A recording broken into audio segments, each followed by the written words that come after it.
पाकिस्तान में डर इतना ज्यादा है कि अब वो अपने फाइटर जेट को छिपाने में लगा है। भारतीय हथियारों के दम के आगे बिना लड़े पाकिस्तान बेदम होने लगा है। भारत के एक्शन से डरा हुआ पाकिस्तान पहले आतंकियों को सेफ हाउस में भेज रहा था।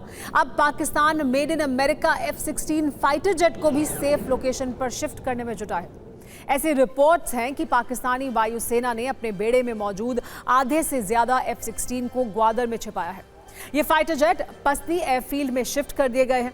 पाकिस्तान को डर यह है कि अगर उसने F-16 को भारतीय सीमा के नजदीक रखा तो वो S-400 मिसाइल डिफेंस सिस्टम का शिकार बन सकते हैं।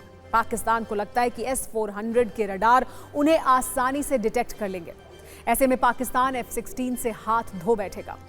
इसीलिए पाकिस्तान ने F-16 फाइटर जेट्स को S-400 की रेंज से दूर रखने की कोशिश की है। दरअसल पस्ती एयरफील्ड ईरान की सीमा के करीब है।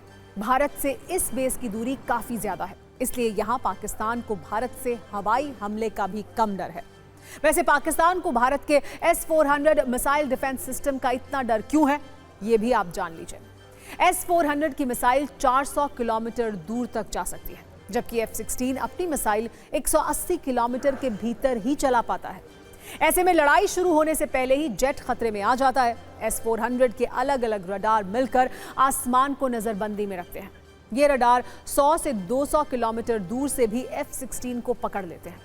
S-400 की मिसाइलें ध्वनि से करीब 14 गुना तेजी से अटैक करती हैं, जिससे F-16 के पायलट के पास बचने का वक्त कुछ ही सेकंड होता है।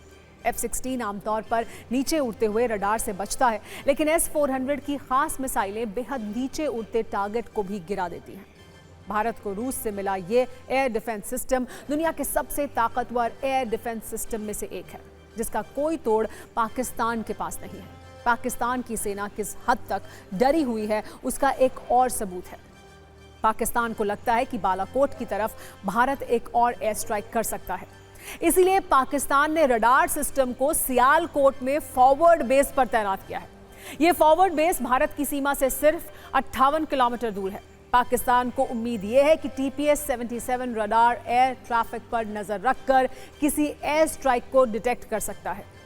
लेकिन शायद पाकिस्तान ये भूल गया है कि बालाकोट एयर स्ट्राइक के वक्त भी उसका रडार सिस्टम काम नहीं आया था। पाकिस्तानी आर्मी बेशक अपनी तैयारियां दिखा रही हो, लेकिन इन तैयारियों का सच सेना को भी पता है। आर्मी के अधिकारी जानते हैं कि भारत के सामने पाकिस्तान नहीं टिक पाएगा। इसीलिए पाकिस्तानी सेना के अधिकारी इस्तीफा दे रहे हैं। ये अधिकारी इस्तीफा देकर विदेश भाग रहे हैं। पाकिस्तानी आर्मी अब इन अधिकारियों पर कार्रवाई की बात कह रही है। इतना साफ हो चुका है कि पाकिस्तानी सेना में अब अधिकारियों और सैनिकों की कमी है, इसीलिए अब रिटायर्ड सैनिकों के भरोसे जंग लड़ने की तैयारी की जा रही है। पाकिस्तान के एक पत्रकार ने इसको लेकर बहुत बड़ा दावा किया है, जिसके मुताबिक रिटायर्ड अधिकारियों को वर्दी और हथियारों के साथ तैयार रहने के लिए कहा गया है। पाकिस्तानी पत्रकार का यह दावा सुनिए और पाकिस्तान आर्मी में फैली दहशत का अंदाजा लगाइए। पाकिस्तानी आर्मी का हाल इसलिए भी बुरा है क्योंकि वो 3 मोर्चों पर मार खा रही है। एक और भारत से टकराव है, वहीं अंदरूनी मोर्चे पर पाकिस्तान बिखराव की ओर है। पाकिस्तानी सेना को आज खैबर पख्तूनख्वा में बड़ी चोट पहुंची है, जहां TTP के लड़ाकों ने पाकिस्तानी सैनिकों पर स्नाइपर अटैक किया।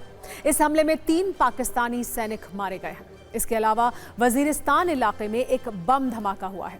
इस बम धमाके में शांति समिति के ऑफिस को निशाना बनाया गया, जिसमें 7 लोगों की मौत हो गई, जबकि 15 लोग जख्मी हो गए। TTP पहले ही पाकिस्तान को उत्तर के हिस्से से काटने की कसम खा चुका है। वहीं विद्रोह की आग में जलता बलूचिस्तान पाकिस्तान आर्मी के लिए मुसीबत बन गया है। बलोच लिबरेशन आर्मी ने दावा किया है कि उसने ISI के एक एजेंट को मार दिया है। 2 दिन पहले ही BLA के हमले में 10 पाकिस्तानी सैनिकों की मौत हो गई थी। इस सब से बौखलाया हुआ पाकिस्तान अब LOC पर सीज फायर तोड़ रहा है। लगातार 5वें दिन पाकिस्तानी सेना की ओर से गोलाबारी की गई, जिसका भारतीय सेना ने करारा जवाब दिया।